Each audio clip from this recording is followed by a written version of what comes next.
So Karen, Vecchio, thank you for the opportunity. I just wanted to know from the response you got so far, how likely are the people would support a referendum on this issue? Well, it's interesting because you go from one room to another and you're seeing very different results. Yeah. I just left a room where they were very supportive of a referendum.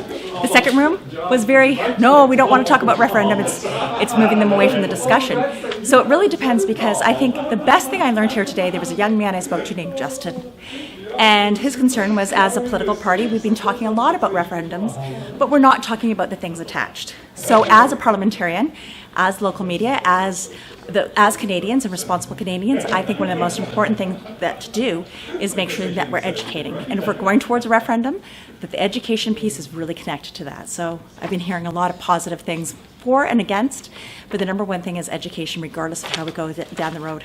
Okay, well, a lot of people have a concern that, when you let politicians decide, they may decide in what suits their interest as opposed to Absolutely. what the people would decide.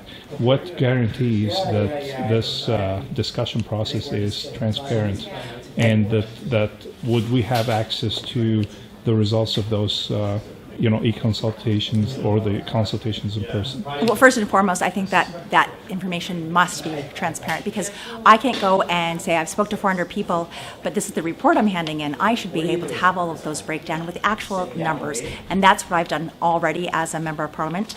Right now, we have 75% saying keep it status quo, 25%, and it's funny, it's not like a 74-26, it truly is a 75-25 out of the over 450 responses received so far saying stay with status quo. On that, the referendum question then becomes blurry. Some people think, well, why would we have a referendum? So it's really hard for us to figure those details out. But I think sitting in this environment right now, where our job is to make sure that we're educating one another. There are good things and bad things of all the systems. We need to make sure what we're doing is best for Canadians at the end of the day. Well, thank you very much for You're your welcome. time. Thank you for your service. Not a Appreciate problem. it. Thank Yeah, you. Have thank a good day.